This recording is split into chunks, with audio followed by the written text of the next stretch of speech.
Yawn. Ah. Tisk, tisk, tisk.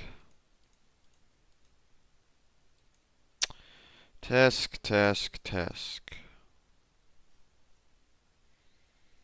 Hmm.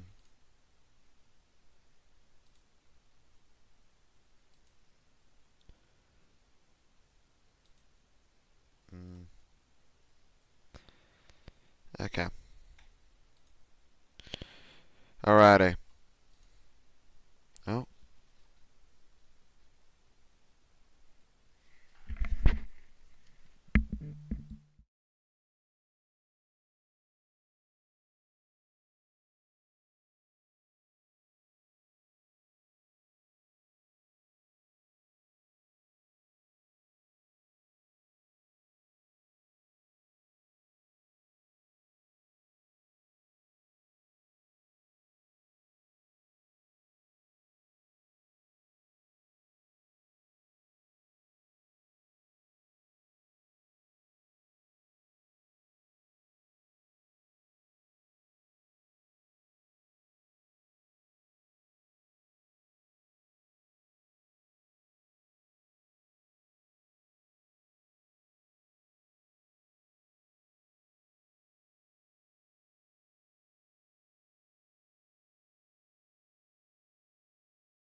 So today is gonna be uh, ah.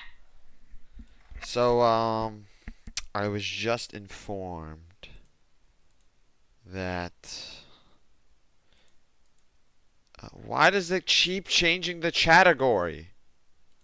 Why does it keep changing the category? I was just informed that I have to leave in like an hour. So I thought maybe like I might as well still stream, right? Yeah, I'll still stream for like at least an hour. And then I was not expecting that. I was not expecting that. Anyways, well, might as well get the most of it, right? Um,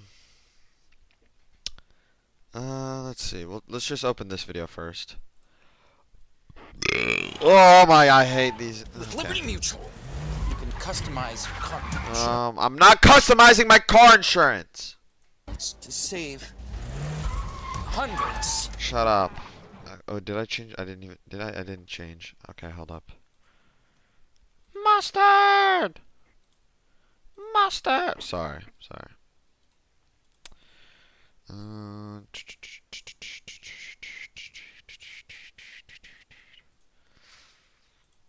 okay. Alrighty. That looks fine. Mustard. Sorry. Shut up. Pissing me off every time. Yeah, we're just gonna do a small reacts today. And then tomorrow we'll do the other thing. Alright. No, that's fine.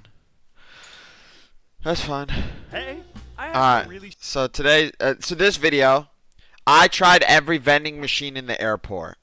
So I'm guessing they're all gonna be food vending machines. I'm not expecting like any Pokemon card vending machines or something, because they said I tried it, or maybe I don't know. We'll see. strange addiction. It's called strange vending machines. I don't know why. I just love them. I've watched this dude before, not the video. Yeah, this guy he makes pretty good content. Oh, was it? Addison. Yeah, he makes pretty good content. Alright. But yeah. I tried every vending machine And at the I happen airport. to be at the Ohio. Hey, I have a really strange addiction. It's called strange vending machines. I don't know why. I just love them. And I happen to be Be honest, I don't really get anything from vending machines.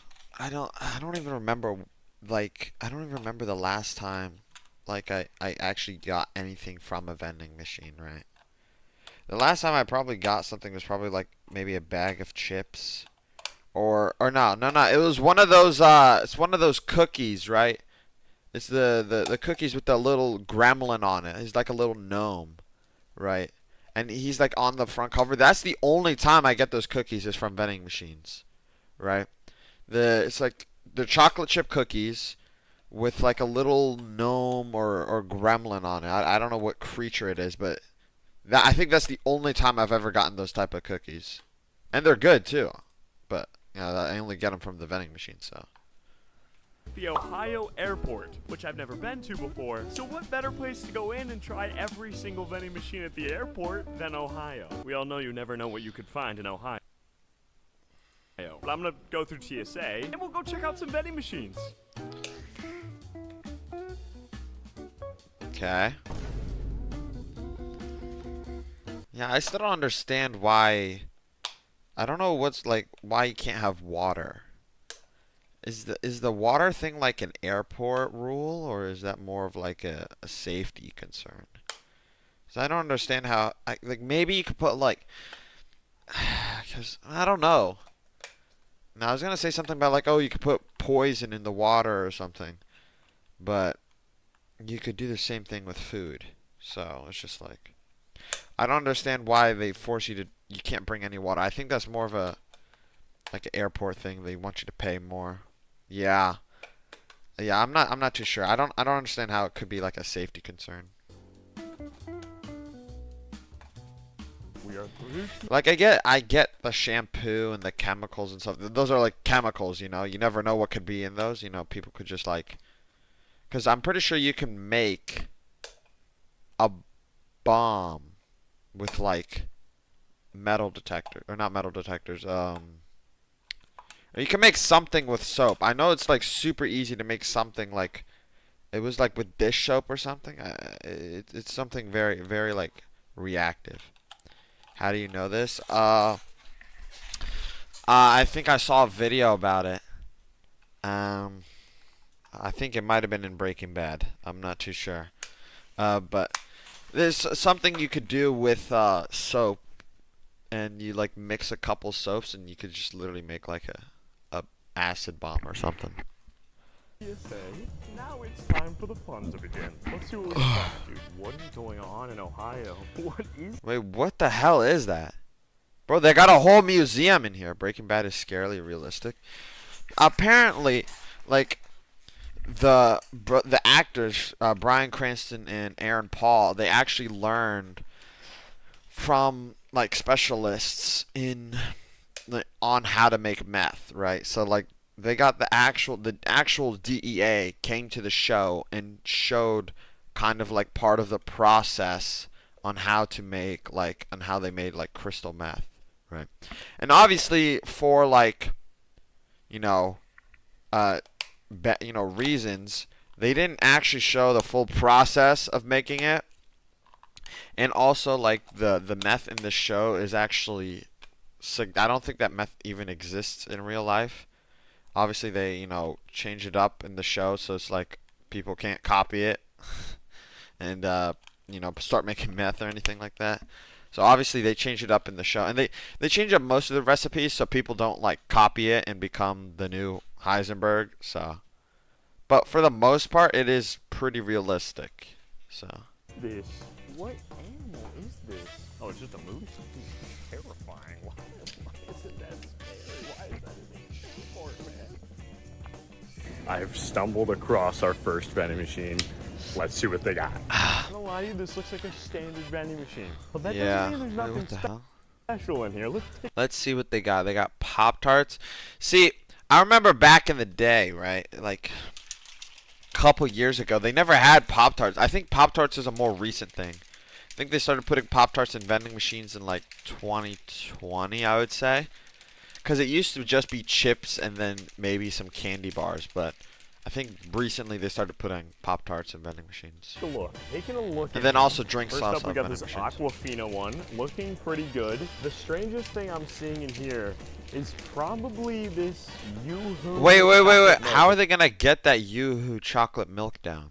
Isn't that glass? I didn't even know refrigerated?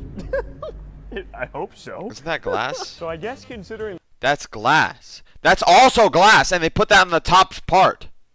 That's instantly the weirdest thing in here. Let's get it. It's $3 for that chocolate milk. Are you kidding Nah, me? $3 That bucks? is brutal. That is brutal. $3 is outrageous. Yeah. Wait, what? Chocolate milk. Oh, I thought it would break. Oh, I have never seen that system before. Hold up. Yeah. Yeah, look at that. Like it pops out to the side, so it like picks it up like a car ride and then drops it off. Chocolate milk. I've never seen that before. Oh, we got chocolate milk. First vending machine, we have chocolate milk. A little bit of a weird play, but not that weird. Honestly, I've seen a lot worse in vending machines in It's chocolate. I guess chocolate milk is not normal, right? Usually in drink vending machines, just water and sports drinks and soda. airports. Let's give it a shot though. I haven't Like drank a Gatorade, chocolate more milk since I was specific. Probably 5, to be honest. Was I supposed to shake that? Oh, it's not really good. To be honest. Does this expire? I think I needed one more scoop in this. I can't tell if I like it or not. It's kind of not good, but at the same time, it's kind of good. I don't know. Overall, I mean, come on. This is a pretty standard vending machine. Yeah, like I don't think the choices for this are that weird or bad. I think this is a good variety, right? When you want drinks, you want some sweet stuff. You want some, you obviously need water. You want some caffeine stuff, some energy stuff, some breakfast type stuff, some sodas, obviously.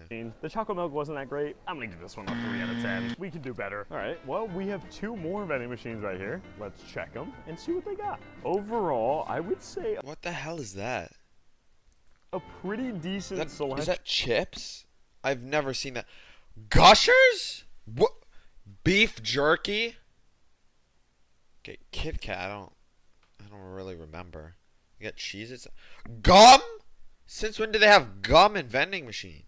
That's a first. Here. However, Oh, it's not Blue Mint though. now I will say, mini powdered donuts, oh my goodness, that is where it's at. However, I'm gonna Oh try yeah. and get Oh, something. this is very watered down. I think I was missing a scoop. I didn't want to put too much just in case I had like 3 scoops of protein powder. Even though I should have just done 3 scoops. I've never seen before.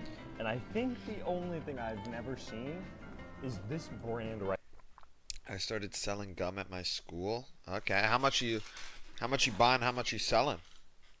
What's the profit margins on that? here. Black Forest Juicy Burst Fruit Snacks. Oh shoot, never mind, we're switching up. They have dill pickle lays? What the hell? Dill, $2 a pack. How much you buying No. them for? Oh, I have avoided trying these like the plague, but now I think it's finally time. Here we go. We need number 209. $3 for that little bag of chips is diabolical. Oh yeah, this is very watered. I make very little profit, like $5.50. Wait, so you buy them for 2, you sell them for $5? What do you mean little profit? $5.50 for 3. 2, 4. So you're losing money. You're losing money.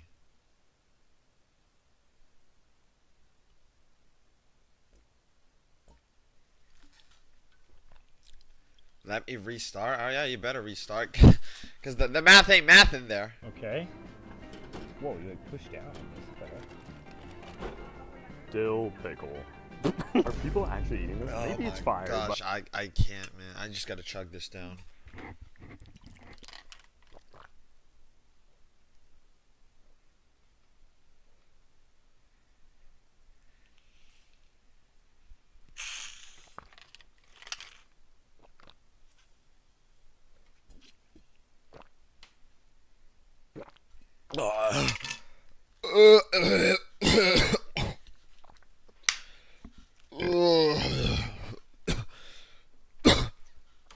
I was definitely missing a scoop of protein powder in there. Oh, that was so watered down.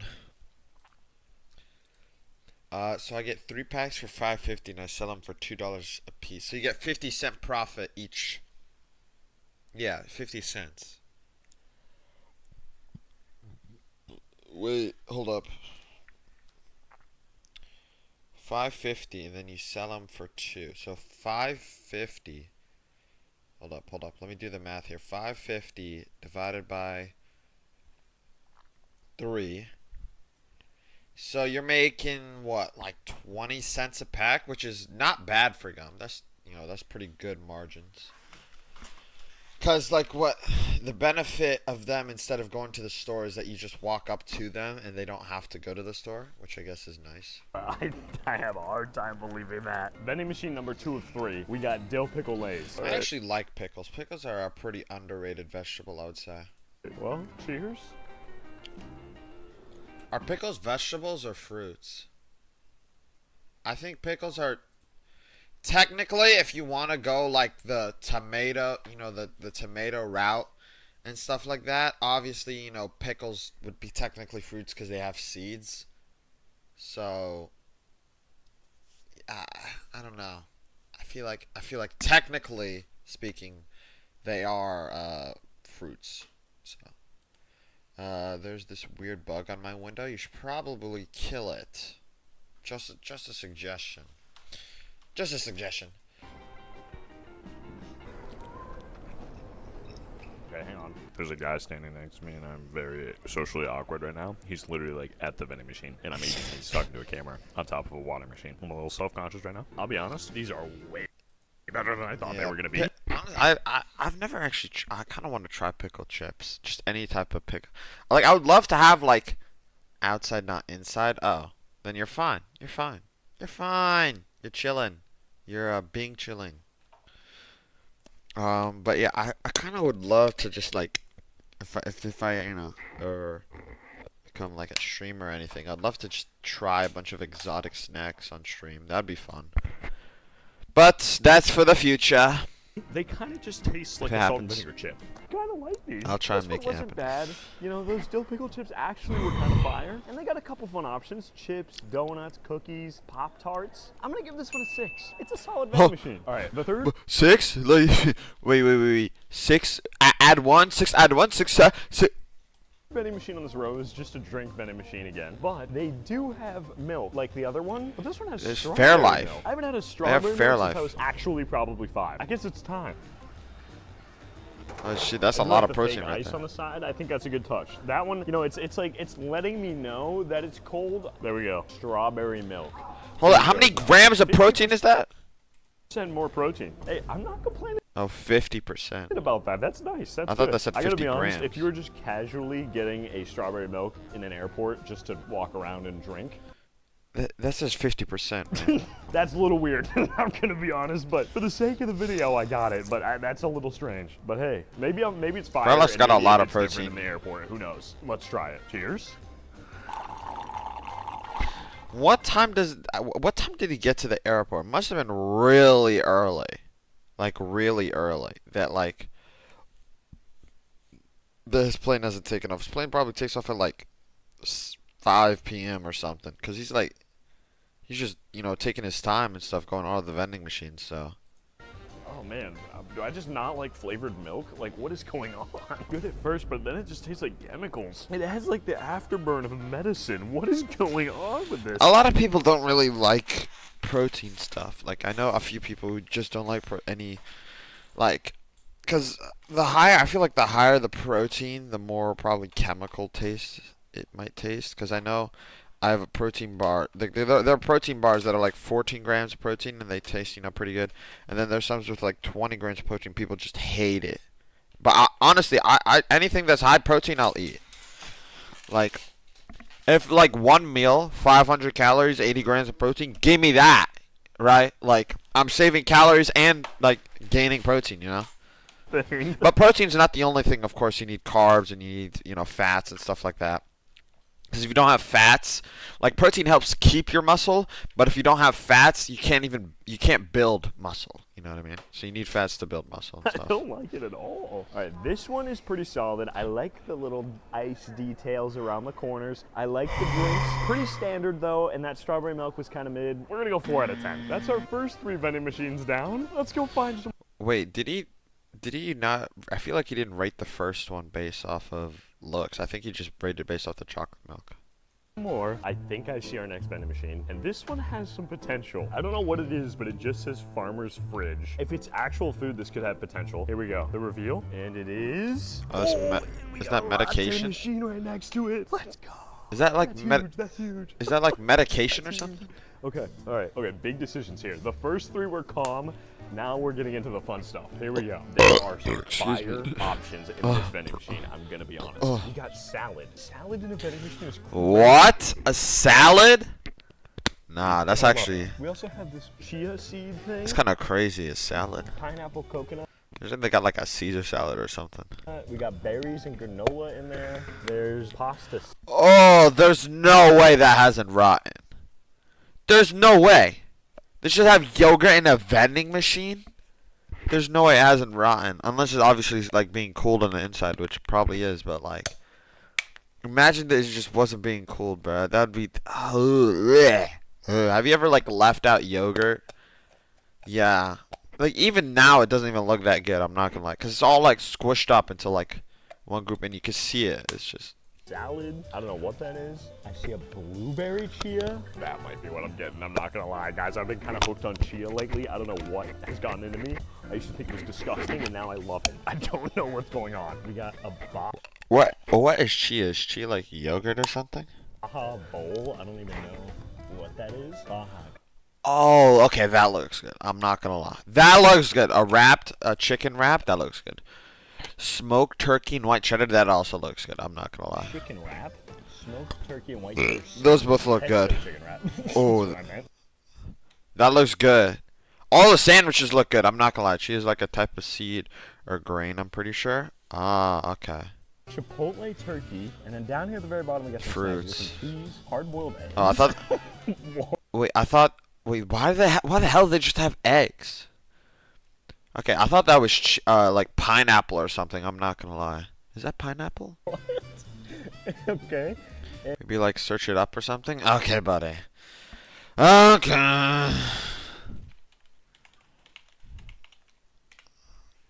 Okay. It's just some seeds. Okay. Okay, buddy. Just search it up. Why don't you search it up? I'm kidding. I'm kidding. What is that? Almond butter cups? So it's like a healthy version of Reese's. And dark almond peanut butter cups. Farmer's Fridge might be. You know, I actually used to hate Reese's Pieces. I was never really a big fan of just peanuts and peanut butter as a kid in the first place. And then when I first tried peanut butter, I immediately thought it was like chocolate but a salty taste. I don't know if anyone else has ever had that like feeling, but I feel like peanut butter is definitely just like a saltier chocolate. You know what I mean? I just feel like it's a saltier chocolate. Because I want to be right without Google. What do you mean you want to be right without Google? How does that make sense? You gotta learn with Google, and then once you learn with Google, then you... Wait, what? I feel bad with people with peanut allergies? Yeah. They definitely... I would say, like... Obviously, they're not missing out on, like, a lot, but they're missing out on a decent amount. Where it's at. Those are some fire picks out of a vending machine. You do not see stuff like that all the time. The real question is it going to be $2,000? I think I got to know what I got. Oh, it's going to be expensive as hell. $6 for that? I'm going for the blueberry chia overnight. Oh, it's oats. They're oats. I guess the whole thing, like, so it has chia seeds and oats. Okay. There we go. I don't know what it is. Recently, I've had an addiction with overnight oats. It's kind of fire. I'm gonna be honest. A, I don't know if there's a spoon in here. A little worried about that. B, this is kind of dope though. That vending machine is kind of sick. You can get some healthy food while you're walking around. Frosty Salad Chicken. What do you think that is? Via a vending machine. $6? No way. Fridge. So far, so That's good. not. Cheers. Did it come with a fork? Code Sight smarter with fewer plugins and more control on Wix Studio. I'm not using Wix. I'm not using Wix. So I think he probably just got a fork from like one of the restaurants. Yeah, it's so way too small for $6. I'm impressed by this vending machine. It is good. It's got healthy food. The food is delicious. Yeah, but the food definitely looks healthy. Probably more like $6.50 or $7. Cause taxes. Is there tax? Whoa, what the hell? Grilled chicken club sandwich, 43 grams of protein. Where can I get this? Where can I get this? 43 grams? Give me that. Overnight oats in a vending machine before. So to be honest, Wait, is that tuna sandwich? food is delicious, and I've never seen overnight oats in a vending machine before. Smoked turkey club. Never So to mind. be honest, I think I'm gonna give. Bro, I'm Farmer's locked on all Fridge the a ads. Solid 8.0. But now it's time for something What's with the music change up? Really? I've had one of these before, and it is fire. They actually have these at my home airport, so it's time to get a coffee. You tap this thing, and What was he doing in Ohio? He's probably recording a video, right? you have every style of coffee ready to go. And of course, I've been on a cappuccino kick lately, so that's what we're going for. $5 for that? That? $5? That's probably like Starbucks prices. IDK, where you can find it, let me know. I'm just stuffing chocolate chips, waffles down my gullet right now.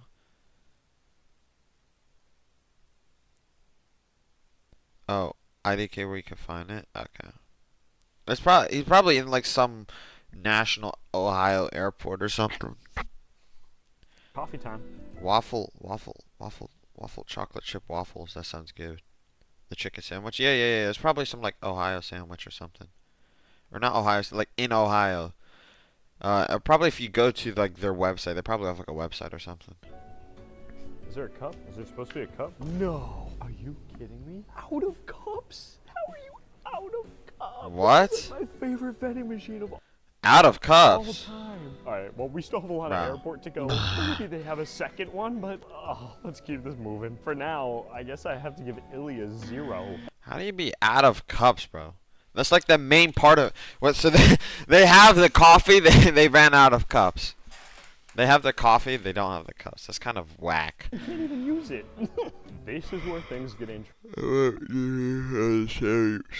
Sandwich jelly or something? Maybe. interesting. Because the next one is not a food vending machine. Instead, Ah. tech vending machine. Okay, so it's all types of vending machines. I was wondering if it was just gonna be food, but I was like, after that lunch, because that one lunch menu is basically all the food. So they got tech vending machines. Let's There might check be a this thing out Pokemon and see what they vending got. machine They soon. low-key have a ton of options. Hang on, I'm actually just like taking a look at this vending machine, and this kind of looks solid. They have a good selection here, and they also have. What's a so tech many- vending machine? Probably just, yeah, like battery packs, earbuds, chargers. Not a bad selection here. Stuff you would use either on the plane or just in the The airport. question is it like double? It's not like they have like a PS5 or something. I've never seen one of those. Really? Really? I think they're a more recent one because, you know, tech is becoming more of a mainstream thing. So it's probably, yeah, I don't think, like, I would say older airports probably don't have them. But Price of definitely, it. like, airports that were built in the 2000s, like early 2000s that finished building then, I don't think they have them. But like ones that are probably finished 2010s, that probably definitely have them. And they just switch out what's inside. Last time I flew internationally was like 2023, and I don't remember seeing them. Really? Okay, that's interesting. I thought that'd be like, because they would probably make a decent amount. You know, people forget chargers and earbuds all the time. Let's see. Headphones, the Sonys are Hold up. double the price of a normal store. Let's see. Noise canceling charger, yeah, just chargers and headphones. Headphones, the Sonys are $190. But I was at Lax, so it makes it even more shocking. What is Lax? Is that like a big airport? Okay, hang on, that actually doesn't seem that bad. Wait, let's do a little research here. Normally 100. That's exactly what I mean. $80 These are more? at a normal store. It's a only scam. $100, which means everything in this thing is marked up to almost double. Yeah, it's 80% more. But I think as for what I'm actually going to pick here, there's one thing in here that actually is catching my eye. It's the main airport in LA.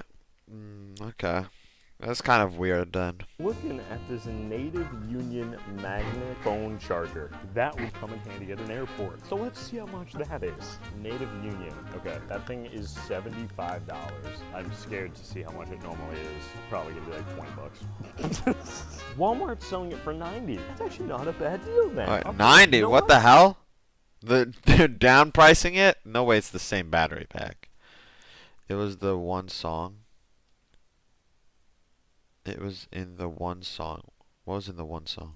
We're sending it. That's what we're getting from this thing. Update. I tried like literally 4 different ways to pay for that thing. Nothing worked. It wouldn't let me pay for anything. Damn. So, honestly, a solid vending machine. It's just not letting me pay for anything. The selection's pretty decent, but if I can't Damn. use it, we're striking out in Ohio. I think I have to give this a 0. But this one right here is Okay, one of my it's favorite all the snacks. same. It's all the same vending machine. Oh, okay. That's a good call out. Party in the USA. Oh, that's gotta be annoying. I was never a big fan of that song. That's a good call out though. Honey bun vending machines. That is like one of the most unbeatable snacks. I'm not gonna lie, right? I think that's one of the best versions of honey buns. Is honey buns from a vending machine, right? Okay. Holy, what the hell? Hold up. 360 calories, 600 calories for a honey bun? That is like 70% of a meal, of like breakfast, bro. 600 calories? Are we for real? 600 calories? That's actually insane stuff. Jeez Louise. But they're good. I'm not gonna lie. They're pretty good. 600 calories? Jeez Louise. I got some Lifesavers, some weird M&M flavor, a Slim Jim. 600 calories. That's literally a breakfast. That is literally a breakfast. Fig bars? I hate fig bars. Fig bars are like mid. These bars right here. Oh, this one? Yeah, it's probably mid. Oh, honey buns. I'm not a big fan. These things are I don't like the weird insides of the fig bar. goated. I don't think I've had one in a while, but last time I might have had one was like, I tried it like maybe once or twice. And, Look, I'm gonna be honest. Oh yeah, this one's getting. oh yeah, it's gonna be good, but that's 600 calories. That's like a whole breakfast right there. No way. It's like 3 eggs and I'm 2 at the pieces of very toast. End of the terminal. What dig in your butt twin bars were you having? What are you talking about? What? I see like 5 vending machines up here, but I see one in particular that looks crazy. No. Oh. These are fire, except for the fact that it's $200 more than the original price. Over here. And I don't, do they have any branded? Okay, they got Disney. I think that's Lego Ninjago. So they only got Disney. Yeah, it's a Lego vending machine. Clearly not fig bars. Then what are you talking Okay, about? let's take a look at what they have. All right, look. I do gotta be honest though. I stink at putting Legos together. I'm gonna have to try. But first, I'm getting ahead of myself. Let's just see what they have in here first. Eiffel Tower. We need Okay. to see when they got Disney. Oh yeah. So I think they just have Star Wars. Okay, okay that's Star Wars. kind of That's sick. cool. I'm not gonna lie. I might be able to handle that one. I'm No. gonna go for the Star Oh, they got the Iron Man mech. Wars guy. It's only 99 pieces. I feel like I got that. 99. It's gonna be like 70 bucks. I feel like I can do it. Let's scroll through the menu here. $14.99. That's not too For 99 pieces? bad. Add to bag. Here we go. Oh dang! Give me the Legos. Give What? me So people just like come here early, literally build a whole. What do you do with the Lego set? You finish building it. You're in the middle of the airport waiting for your plane. You build it. What do you do when you get on the plane? Like how do you like keep it? Do you love Panama pum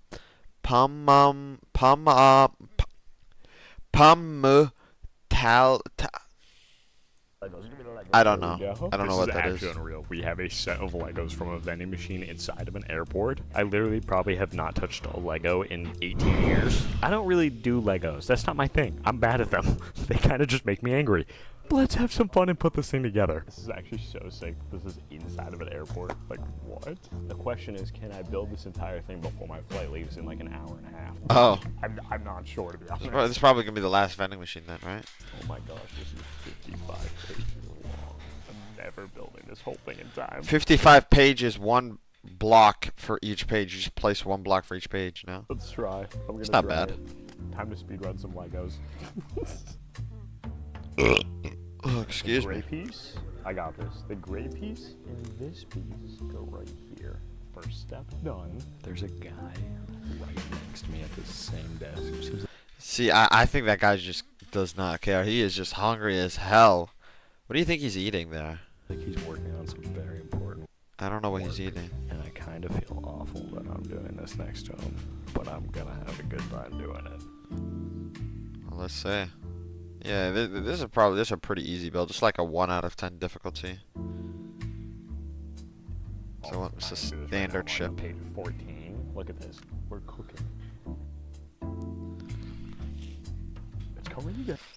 Yeah, I just don't know how, like, what if you got, like, one of the bigger sets? Like, how would you keep the Lego set? You know, would you disassemble it, put it back in the bags, and then reassemble it when you get home? It's coming together. This is why I hate Legos. Please don't lose a piece right now. It's only 99 pieces.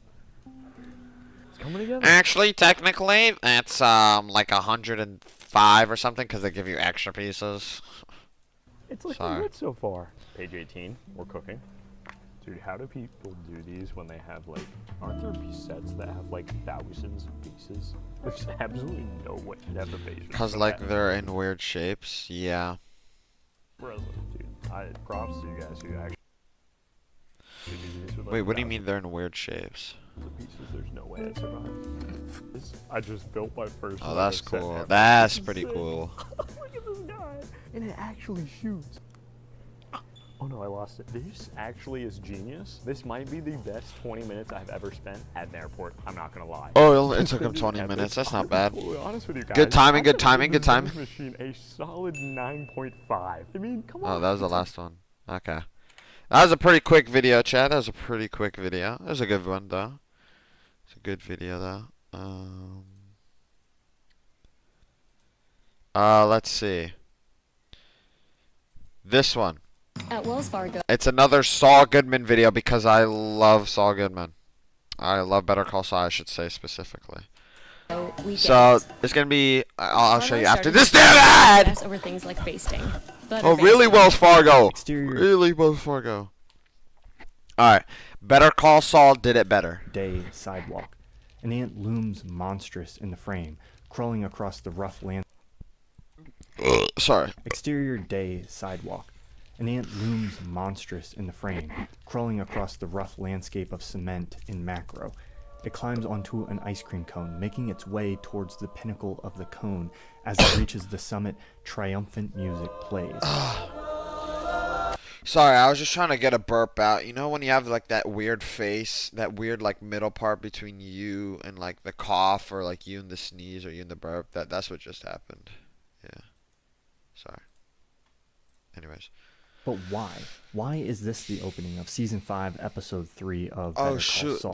This connects to Better Call Saul. Hold up. Hold up. Season 5, episode 3. Yeah, I was wondering about this. So I remember this episode. This episode is, or this cone was Jimmy was walking down the street and he gets kidnapped by Lalo and Nacho. And I was really wondering why they showed this shot. If I take this random object and set it carefully here with me in the frame, you won't really be able to help but pay attention to it as long as it's there. And because I've signaled that it's important in some way, you're going to be inherently curious to find out what happens to it later in this video. In the same episode as the there's the scene with Kim and Jimmy. Oh, mean- I get it. I get it. That's what he just talked about. Saul talk about each of their days. It's a well-written scene, and the subtext here is the two different directions Jimmy and Kim's lives seem to be headed. I just realized I have all pro bono clients tomorrow, all day. No Mesa Verde.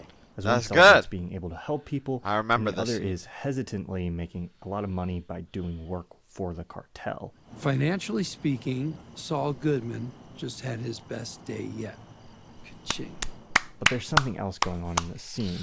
Jimmy takes an empty beer bottle from Kim and sets it on the railing, and the show really draws our attention to this object and shows Kim eyeing it up. At the end of the scene, Kim grabs it off the railing. Why place so much emphasis on this object? Why is Kim eyeing it up? Is she worried it's going to fall? Our answer comes later in the episode when the pair meets back up on the balcony. Since they last spoke, Jimmy has been drawn deeper into the web of the cartel, and Kim's day of pro bono work was thwarted by an emergency with her Mesa Verde case. Oh, yeah. Now Jimmy is flirting with dropping the bottle, and what does Kim do? It's complicated to articulate exactly the subtext that is packed into this action. In a sense, it showcases how Kim's frustrations with her work pushes her towards more reckless. So it's like she was gonna have a good day, right? So she's like, oh shoot, like we should keep everything like a good day standards. You know what I mean? And then when her day turned bad, everything else has got to go bad with her. You know what I mean? Like the can thrown or the beer bottle thrown. Behavior. But it also illustrates the weird push-pull nature of the dynamic of Kim and Jimmy's relationship as they tempt each other into trouble. The nature of their relationship on a macro scale and the motivation behind their eventual scheme to stick it to Howard plays out in a miniature version of itself in these two scenes. The bottles and how Kim and Jimmy interact with them allow us to see what's happening with the characters instead of just telling us how they feel. As Better Call Saul enters its 6th and final season, I know nothing about Better Call Saul, I'm gonna be honest. Well, maybe this is a way for you to potentially watch the show. I would definitely recommend watching the show. If you haven't watched Better Call Saul or Breaking Bad, I'd definitely recommend watching it. And it's like, I would say best show of all time. Breaking Bad, literally best show of all time. Of all time. It's gonna be, it would be basically, it's like near impossible to top it. So I definitely recommend watching that. thinking a lot about what makes it so special, why I love it so much, and why it feels distinct even in an era of an abundance of great TV. And I've become increasingly convinced that the show's mastery of visual storytelling plays a huge role in that. Show don't tell is such common advice. Like Better Call Saul, we watched a video like Last Reacts. Better Call Saul is really good at, you know, expanding the characters and telling the stories of the characters more than the plot, right? Breaking Bad was more plot driven and Better Call Saul is more character driven, which is why a lot of people liked Better Call Saul. In filmmaking and screenwriting that is basically a cliche at this point, but it's also much easier said than done. And so while the advice is extremely common, good examples of show don't tell or visual storytelling aren't as common. The bottles are one example of how Better Call Saul expertly uses props for visual storytelling, but it also uses the way it structures scenes, cinematography, and the performances themselves to show us rather than tell us interesting things about the characters. Okay. Without spoiling anything from Season 6, let's look at each of these elements and examine what Better Call Saul has to show us about visual storytelling. Oh, this shot as well. This is a... Like, people... I bet if you watch this for the first time...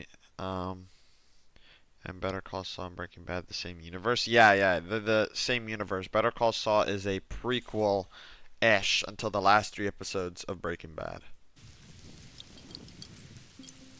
Better Call Saul, perhaps better than any other show I've ever watched, extensively uses props as part of its visual storytelling. Yeah. So much so that a prop is often the visual centerpiece of an episode, as is the case with the ants in the ice cream. The ants on the ice cream cone is a callback to the previous episode. Saul Goodman, yeah. Speedy justice for you. Where this is what I was talking about. He was just walking down and then Jimmy's contented success as Saul Goodman is rudely interrupted when he's summoned by the cartel. The ice cream. The next episode opens this way and we see the ants eating the ice cream. It reminds us of this moment, which establishes the main action for the episode, and it also sets the show up for this payoff later in the episode where Jimmy returns to the location after doing business with the cartel and sees the ants. Oh my gosh, I didn't realize they completely destroyed it. Ice cream isn't really important to the show's plot. It's not significant in terms of the mechanics of what's happening in the story. But it also allows us to see and feel what's happening through a kind of representative symbolism. This visual story arc illustrates a kind of loss of Jimmy's innocence as he begins. Bro, the ice cream cone got a whole story arc, bruh. That's actually crazy. I didn't even realize that. Now that I'm looking at it, like, it's kind of crazy to think about. working for the cartel. The childish image of the ice cream cone is not only destroyed, but converted into an almost horrifying one, as if the innocence of it is decaying. When Saul sees the ants eating the melted ice cream, it looks almost sickening. And it kind of visually clues us into how he might be feeling inside. Don't worry though, those feelings won't stop Saul's rise. He's an expert at pushing them down. Yeah. In my first video about Better Call Saul 4 years ago, I talked about this So basically, like, the props kind of reflect his emotion, and like what he was, and like kind of like reflecting like a kind of story arc in that moment for Saul Goodman, whether it be like for that episode or for that season. trash can, about how it was used in the first episode to illustrate Jimmy's frustration with HHM. We see him kick it, but more importantly, before that, we see that it's already dented, telling us that him taking out his frustration on the can is a pattern of behavior. This trash can resurfaces in later seasons, and by attaching meaning to it's this still specific dented. object, the writers of Better Call Saul can then recall those objects to remind us of story beats or pieces of conflict without the need for dialogue. He's an expert at pushing them down. Yo, what's good? Wait, what's good, Jane? Or Jenna? What's good? What's good? Welcome to the stream. Welcome, welcome. Sorry if I mispronounced your name. Or exposition. The use of props to show instead of tell is perhaps best illustrated by Jimmy's World's Best Lawyer mug.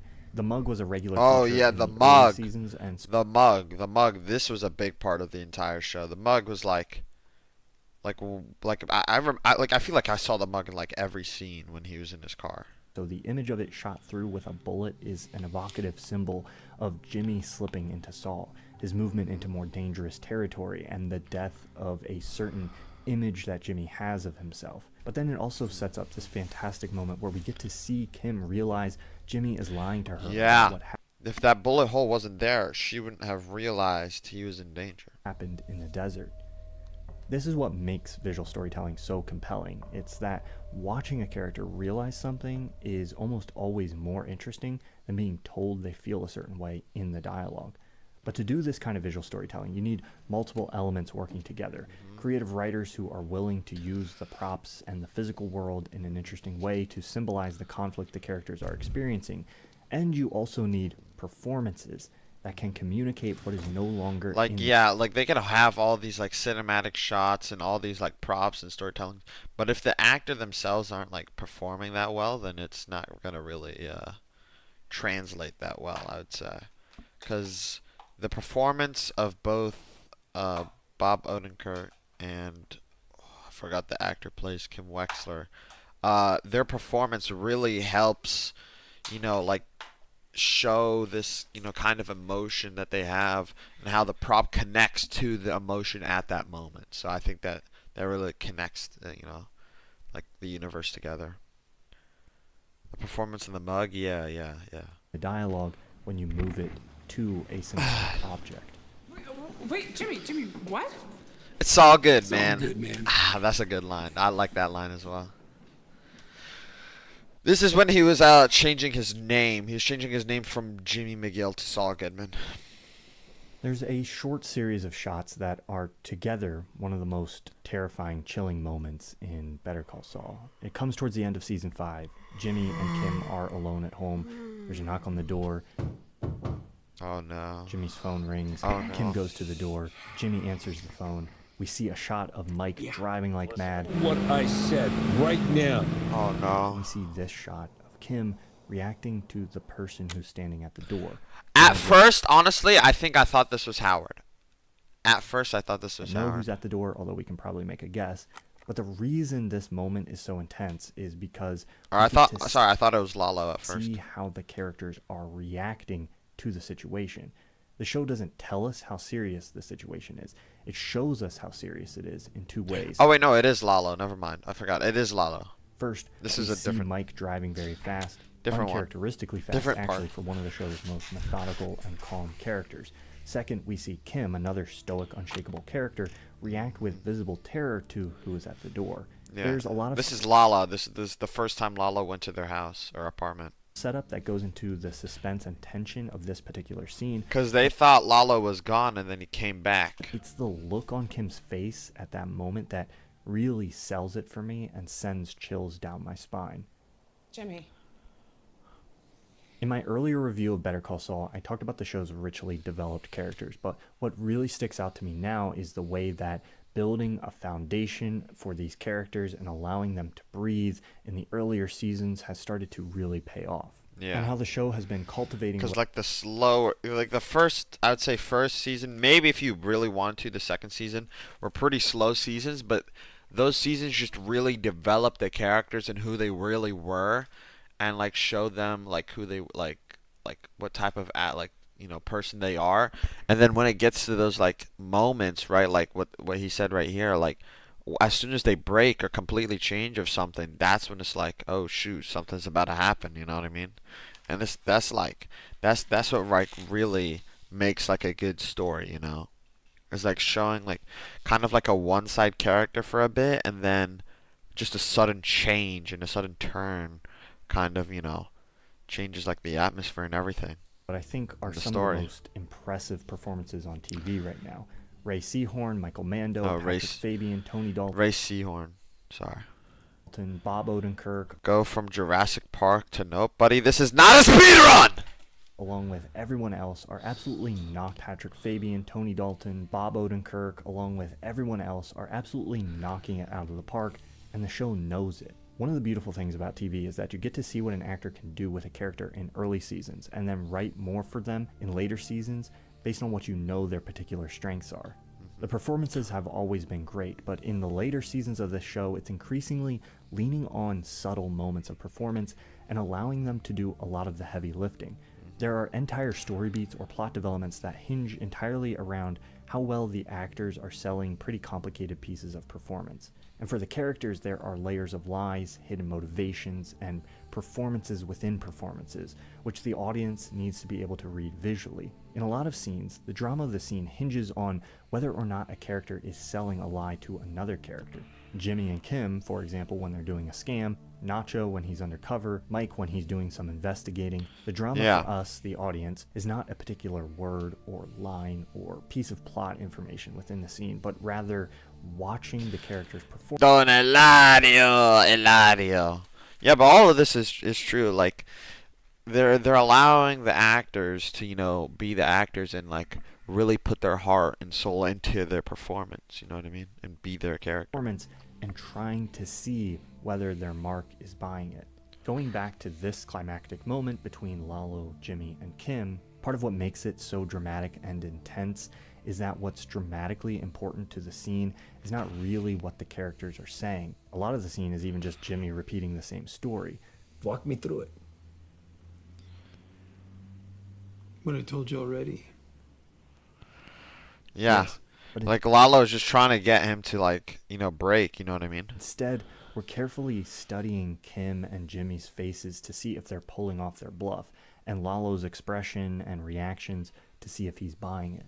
I'm always stunned by the scenes where we can feel the slight corniness of Jimmy and Kim's performance within a con that they're trying to pull off. Oh, hi. And yet we can also completely buy how it's working on their mark. These are not simple performances for the cast to pull off, but nobody falters for even a moment. It might be strange to think of performance as an element of visual storytelling because sometimes I think we over-identify performance with the way the actors say the lines. But I think in Better Call Saul, the most important elements of performance are often Like, look at visual. that shot. The secret of Better Call Saul, I think, and a big part of what makes it feel so different is that the major moments aren't these massive twists or perfectly delivered lines of dialogue. It's smaller than that, but no less impactful. It's the flit of emotion or lack of it on a character's face that reveals the show's true heart. It's up to the writers and the directors of the show to set up the moments where we get to read a significant story beat on a character's face. Like this moment, where we see Lalo become suspicious. Yeah, like Lalo's like, I feel like something's off. And then he's like, nah, I gotta go back. Or we're later told that he is in dialogue. He needs to go check something. His car broke down. Yeah. Booking.com has all kinds of stays, because a city hotel is right for some, but not quite right for others. I'm not using But I don't think the Booking.com. writers Booking. would have wanted Yes. to lean so heavily on these kinds of moments if the cast hadn't proved time and time again that they could sell them. Who's that? Who the hell is that? Who is that? I think that was Lalo. help you? Oh, I really hope so. The Scam that opens season 4 episode 9 is a beautiful example of visual storytelling. We're dropped into the middle of the scheme and we get to watch it unfold. There's a joy in piecing together what they're doing and seeing what actually is going on, while what they're saying and performing in dialogue disguises their actual intentions. So if you just listen to the dialogue, you get the lie. They're exactly the same. No one has to know. But you have to watch what's happening to see what's really going on. Time and time again, the show just drops us into the middle of one of these scams or some Oh, of the shenanigans that the character is Huel. up to, and lets us discover what's going on as Ooh, the what the hell? character's process is in motion. Why is Mike chewing gum? Yes, I see now. Why is Lalo climbing out of chewing gum? Oh, okay. So it's like they're like I think what he's trying to say is like they're like random moments. They were like, oh, what does this mean? And then like a couple minutes later or later in the episode, it reveals why they're doing that. Like little things like that. Like yes, I see now. Why is Lalo climbing out of a manhole? Why is he crawling back into it? Better Call Saul revels in the details of the character's process, and then it shows you why they're doing what they're doing. Yeah. Or when Kim quits Schweikart and Coakley, the show doesn't let us hear the most obvious bit of that plot point, the lines, "I quit." Instead, it frames the scene in a much more interesting way. We see Kim have a realization, and we see her taking the steps of quitting and leaving. We slowly yeah, that's true. Like we don't see that like that moment or the big part of it. We see the steps to that part, right? Like as they said, like the part where she quits, we see the steps. I feel like I want to quit, and then she quits, but we don't see that part what though. she's doing as the scene Or moves hear it. along. Probably one of the things I love most about the show is the sense of discovery you have watching it, and a big part of that sense of discovery is that you actually have to watch and pay attention to the screen in order to see the answers to your questions. How exactly does that work? Doing things this way creates a real, tangible sense of mystery within the episode. No, look at that scene, chat. Look at that scene. It's such a beautiful scene, man. This is such like a beautiful show. I definitely recommend anyone who hasn't watched it to watch it.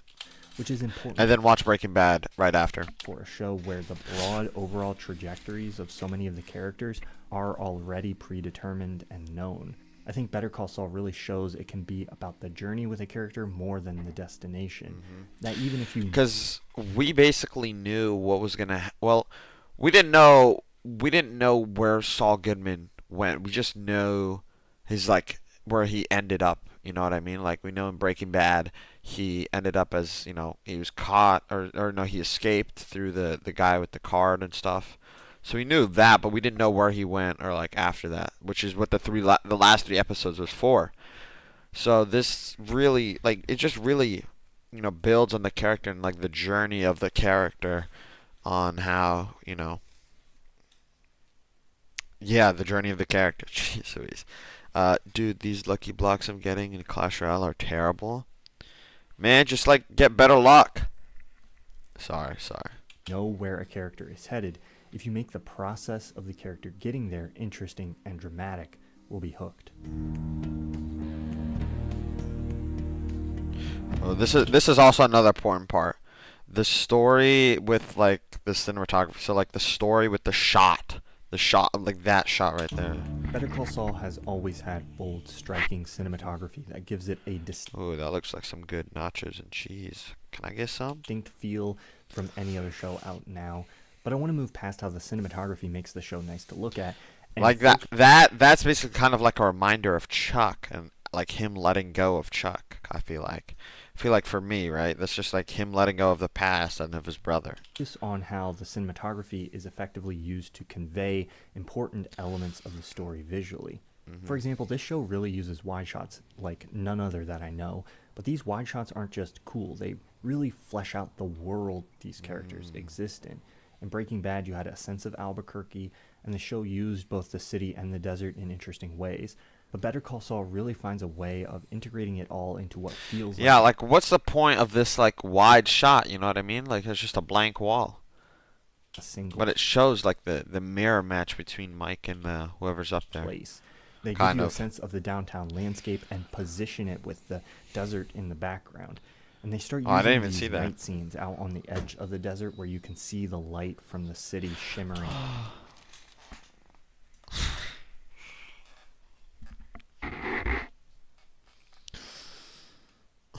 Not Warner, man. Not Verna. Not Verna Ziegler, man. Verna Ziegler, man. In the background. It creates this feeling of a place where two worlds are colliding. A shot like this illustrates the separation between two characters. Oh shoot. Oh yeah, look at that. Look at that. Like this is like kind of like the light side. He's like free, you know, it's bright outside. This is kind of like the dark side. It's dark and gloomy and he's stuck. Oh my gosh, this is such a genius shot. Like he's outside, he's free, it's bright. He's dark or not it's like he's in a dark room, it's gloomy and he's inside, he's stuck inside. Oh my gosh, that's a genius shot. It also gives the world such a real texture. That's such a genius shot. The locations team does a great job in this show, and the wides really showcase what feels like a vibrant, tangible world. Yeah, that's actually like a really smart. Because his dad, right? Like if you don't know Nacho, like his dad owned like a car business, and basically he was just a normal, you know, normal day-to-day businessman. Well, Nacho, he was part of the cartel, right? And he wanted to leave the cartel, but he never could. So he was just stuck in that. He was stuck in the cartel, and he was forced to keep working in the cartel. He never got a chance to like leave it. You know what I mean? So he was stuck in the dark place while his father was living free. Surrounds the characters. But this isn't just nice aesthetically. Sometimes it's actually important to understanding the character's motivation. Like in this scene where Kim is shown the room where the backlog of cases in need of a public defender are kept. Seeing the way the room feels, the neglect, is a helpful part of really understanding Kim's motivation and why she's moved to do this kind of work. I've already mentioned how composition can create the separation between two characters, but camera movement can also highlight a character's aloneness or a realization they're having. Using a telephoto lens can reveal heat distortion rising from the ground. Shoot. So is that true? I thought that was just special effects. I guess it's like the camera lens, which is kind of cool. Actually see how hot the air is. Noir-styled lighting can make the characters feel trapped or imprisoned. Or yeah, that's what I was just talking about. And when you build a show with mostly careful, precise, locked-down framing, you can create a lot of intensity in the moments where you do break away from that and go handheld. Yeah. In this scene, which does that, how it's shot keeps us mostly inside of Jimmy's perspective, emphasizing the chaotic nature of his experience. Even when we get a shot that isn't directly from his POV, it's close to the ground because Jimmy is close to the ground. Yeah. And sometimes you can It's still because you know Jimmy's the main character, right? We see the story of Better Call Saul from his perspective. and increase the dramatic tension of a scene by keeping an object that symbolizes the dramatic tension in the shot. When Nacho arrives at Lalo's compound, the doors of the fortress are visually emphasized. We know Nacho is going to have to get to a door, and when he's caught off guard by Lalo being awake and they sit down for a conversation, leaving the door in frame increases the tension of the scene and reminds us of what Nacho is trying to do. This is a kind of Chekhov's gun, the dramatic principle that states that if there's a gun hanging over the door in the first act, it should go off by the third. When heavy emphasis is placed on something, we read it as significant. If we don't yet know why it's significant, it will create mystery and we'll want to know. If it's a bomb, we'll be holding our breath, waiting for it to go off, creating suspense. In this scene, we're waiting for a literal bomb to go off. When there's a problem with the dynamite, we wait in suspense as Werner tries to find the problem. As he descends into the hole, we worry that the dynamite might explode. But then we see him have a panic attack. And the show puts I don't a remember more this. complex, I don't remember watching this part. dramatic bomb on the screen. Werner's freakout is a problem that will eventually explode. And if it does, we're tensely waiting for it to happen. Oh no. The bomb was literally his death.